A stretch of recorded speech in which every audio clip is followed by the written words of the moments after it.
Brian finds his son, Lucas, and they start tossing a football around. Brian's getting pretty frustrated, though, because Lucas throws like he's got noodles for arms. He glances over and sees this other dad and his son playing, just throwing perfect spirals. Trying to look good, Brian winds up and really wings one at Lucas, but that's when the other dad wanders over. He introduces himself as Jeff and immediately starts giving Brian pointers on his throwing form, even though Brian keeps insisting, yeah, I know what I'm doing. Jeff, who totally misses the hint, just calls his own son, CJ, over to play with Lucas. Jeff's all smiles, pointing out, hey, looks like our sons are really hitting it off. Right at the exact second CJ spots a butterfly, snags it out of the air, and eats it. Jeff just sighs like it's a Tuesday, and mentions his kid has this thing for putting random stuff in his mouth. He actually asks Brian, your kid ever go through that phase? Brian's just like, yeah, when he was 1. They do the proper introductions. Jeff mentions he's an army vet. He launches into the story about a buddy of his back in the day, Bray, who supposedly defused an IED using a severed Taliban hand. Brian, disturbed, asks if his friend died in combat. Nope, Jeff says. Got crushed by a van backing out of a Chipotle. Just then, Lucas asks his dad if they can go to CJ's house. Dad, you gotta see it. They have a tree that looks exactly like Mark Ruffalo. Plus, CJ's cool. He said my hoodies don't suck. Brian, against his better judgment, agrees. Jeff is thrilled and goes to high-five CJ, but the kid just decks him in the stomach instead. Brian is pretty taken aback as Jeff starts roughhousing with his son, who seems way too strong and aggressive for a kid his size. Smartly, before they head to Jeff's, Brian texts their location and Jeff's contact info to his wife, Emily, just in case. Once they're inside, Lucas spots a photo of Jeff in his full military uniform. Jeff explains it was taken with his old pal Bray and their commander, a guy named Colonel Kurtz, from some special forces detachment. Lucas thinks this is awesome, right up until Jeff starts cheerfully describing really gruesome details from his missions, smiling the whole time. Super weird. Then, Jeff suddenly whips around and points a gun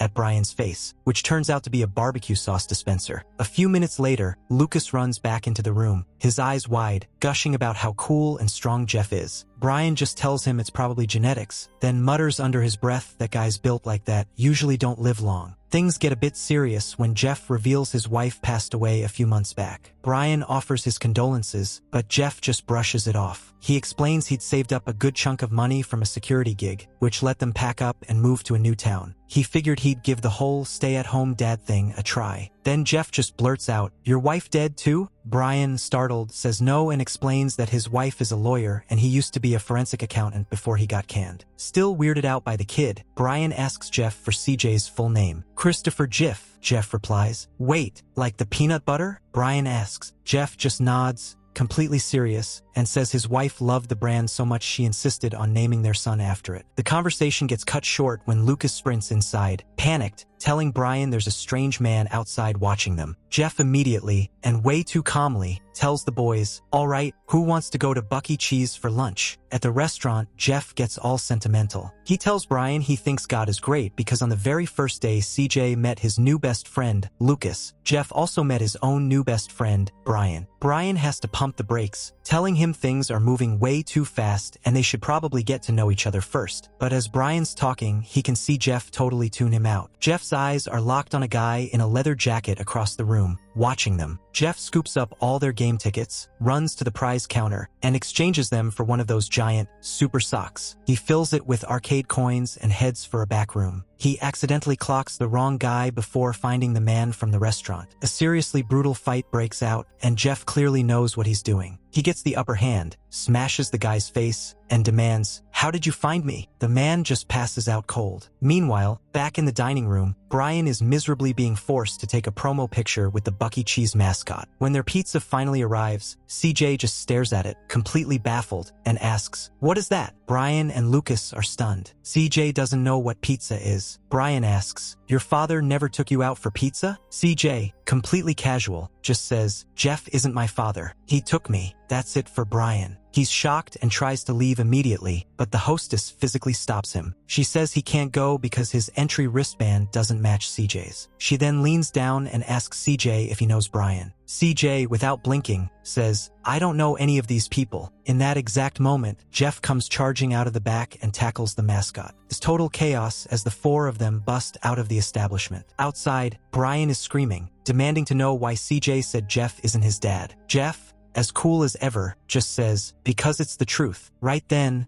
the man in the leather jacket stumbles out of the restaurant. Jeff shoves Brian toward the car as gunfire erupts. While Jeff is swerving through the parking lot, Brian is yelling, "Why are they trying to kill me?" Jeff yells back, "Because they think you know." "Know what?" Brian shouts. Jeff just tells the kids to put on their headphones and watch a movie. He then explains that the men are after CJ because he rescued the boy from some very bad people. As they get on the highway, Brian sees an Amber Alert flashing on a digital billboard with his face on it. Jeff just sighs and says, "Yours looks better than mine did." Brian demands he pull over to call the police, only to realize he left his phone back at Buck E. Cheese. Perfect timing because Emily calls Jeff's phone, probably because Brian's wasn't picking up. Jeff answers it, all enthusiasm. "Emily, Brian has told me so much about you." Emily, who has no idea she's on speaker, says, "Oh, he sounds cool. Not at all like the weirdo you told me he was." Before Brian can even react, he spots another car closing in on them fast and just ends the call. Jeff proves to be an insane driver, maneuvering through traffic and losing the car. Just as they think they're in the clear, a swarm of police cars appears and starts chasing them. That is, until a black SUV barrels in and rams one of the patrol cars out of the way. Up ahead, they run into a roadblock formed by the Mama Mafia, this woman Leslie and her whole minivan posse. Leslie saw the Amber Alert on her phone and told the other moms to box in the pervert's vehicle. Jeff just spots Leslie and mutters to Brian, "She's hot, dude. I don't know if I can kill her." Leslie orders her son in the passenger seat to taste the driver. But as Jeff rams their minivan, the kid gets startled and accidentally tastes his own mom. Moments later, the black car that was tailing them gets completely obliterated by a semi-truck. An hour later, Jeff finally parks the car, but forgets the brake, and it starts rolling backward down a hill. Brian tells him to grab it, but Jeff just shrugs. He says he'll have to steal another one anyway, especially now that this one has been tagged in a nationwide Amber Alert. Brian insists he's leaving, but Jeff warns him that if he does, those men will come after him and his family next. Finally, Jeff opens up. He explains that after the army, he got a security job at some top-secret facility. He never knew who owned it or what they did there. His entire job was just to patrol and pee in a cup for random drug tests. The only other person he ever saw was this one bearded guy who looked just like Zach Galifianakis, so Jeff nicknamed him Zach. And then he continues. So Jeff explains that a few weeks ago, this weird, mysterious package just showed up at the facility. He didn't want to leave it outside, so he brought it in. That's when he heard a noise from behind one of the doors. He went to check and found a little boy who said his name was CJ. Brian's first instinct is, "We have to go to the police, Jeff." But Jeff refuses, explaining he already tried that. He literally walked into a police station with CJ, told them, "This isn't my kid. He's clearly someone's kid, and I stole him." He even told them people were after them. The cops just tried to arrest him. While this is all happening, the kids, being kids, have wandered into a nearby candy store and come back out completely wired, bouncing off the walls on a sugar high. And, of course, at that exact moment, the black cars pull into the area. It turns out the men got their hands on Brian's cell phone and are using the GPS tracker in Lucas's hoodie to find CJ. Lucas and CJ spot the men and immediately take off running. They eventually run right into Lucas's old bullies. This time, however,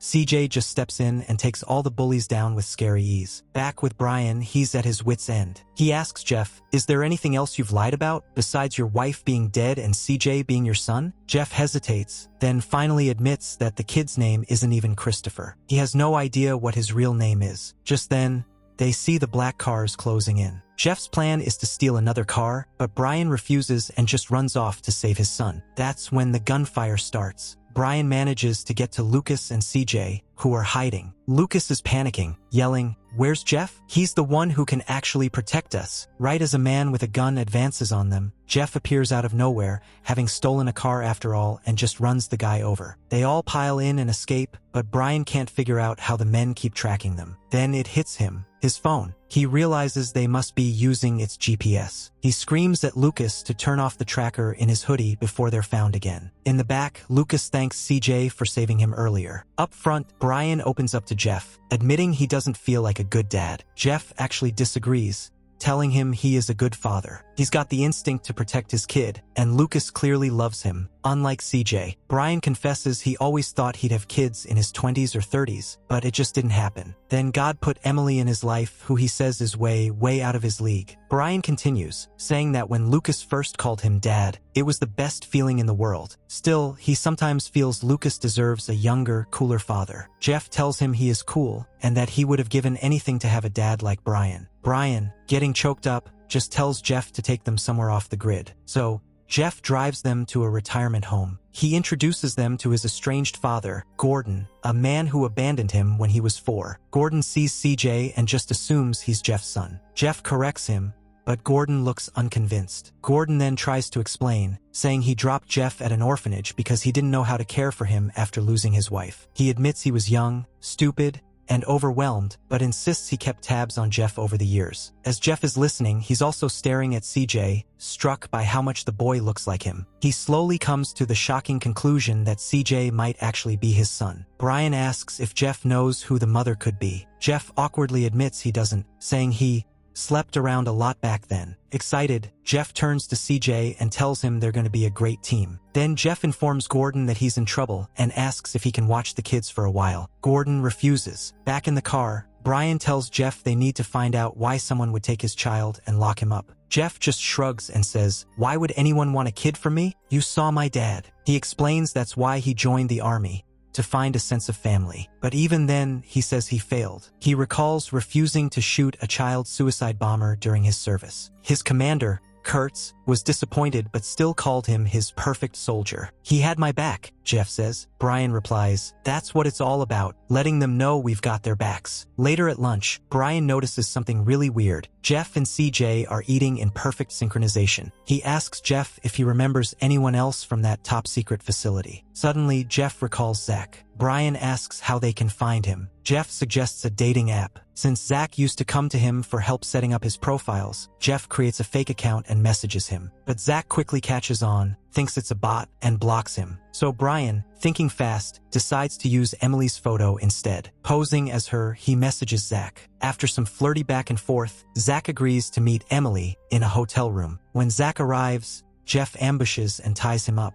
He demands to know why they kidnapped CJ. When Zach refuses to answer, Jeff threatens to waterboard him, which is really just pouring cold water on his head. Zach still gives him nothing. Then Brian tries a different tactic, threatening him with a cosmetic travel kit. Zach laughs, vowing that nothing will make him talk. So Brian throws a wad of cash on the table. That does the trick. Zach finally reveals that CJ isn't Jeff's son at all. He's a clone of Jeff. CJ's full name, he explains, stands for Clone Jeff. Zach tells them CJ is stronger and smarter than Jeff. Brian asks Zach why he'd clone Jeff. When he refuses to name who, Jeff picks up a lamp, ready to swing. Terrified, Zach blurts out a name, Simon Maddox. Brian quickly searches the name on Jeff's phone and discovers Simon Maddox is a billionaire tech mogul from Silicon Valley. Just then, Brian gets a call from Emily. He answers but only hears heavy breathing. Then, through the phone, he sees a live feed of Emily putting away groceries. A man's voice threatens to harm her unless Brian hands over CJ. The caller then sends him the coordinates and orders Brian to drive there. In the car, Jeff praises Brian for finding Simon's location so fast. He thanks him for the earlier pep talk and admits he's starting to bond with CJ more now. "I'm gonna be the best dad," he says with quiet determination. They arrive at a vast,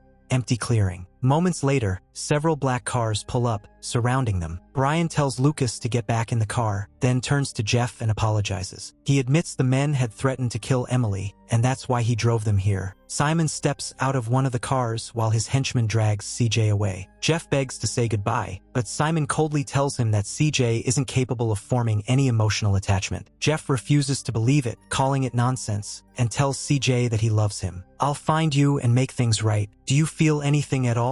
Then he raises his hand for a high five, but CJ leaves him hanging. At that moment, Lucas runs towards CJ, gives him his hoodie, and hugs him tightly before CJ is taken away. One of Simon's men aims his gun at Jeff, ready to fire, but Brian, in a burst of panic, slams his foot on the gas and tries to run the man over, with his eyes closed. He misses completely. When he opens his eyes, He asks Lucas, "Did I take the guy out? Did I look cool doing it?" Lucas shakes his head. Brian sighs and admits he's not badass or cool at all. Lucas smiles and tells him he loves him the way he is. Brian apologizes to Jeff again and says they need to go save CJ. But Jeff insists it's pointless because CJ probably doesn't even want to be rescued. Just then, a ping sounds from the dead henchman's jacket. Jeff checks and finds Brian's phone. Brian then asks Lucas where the tracker is. Lucas says it's in the hoodie, the same hoodie he gave to CJ. Brian exclaims, "I thought you turned it off." "I did," Lucas says. "CJ must have turned it back on." Realizing CJ's location can be tracked, they follow the signal, only to discover it's leading them straight to Jeff's old workplace. When they arrive, Brian leaves Lucas in the car for safety, while he and Jeff sneak in. Brian awkwardly climbs over the gate, only to see Jeff walk up and open it manually. Inside, they split up. Brian eventually finds CJ, but Jeff runs into something way worse. Another Jeff. The clones attack and Jeff fights hard, taking 2 of them down. But they end up cornered again by even more Jeff clones. They run toward an exit, but as soon as they reach the doorway, it closes and an invisible field stops the clones. They both get captured, but Jeff punches the henchman and gives Brian time to escape. The henchman then drags Jeff to Simon, where, standing beside him,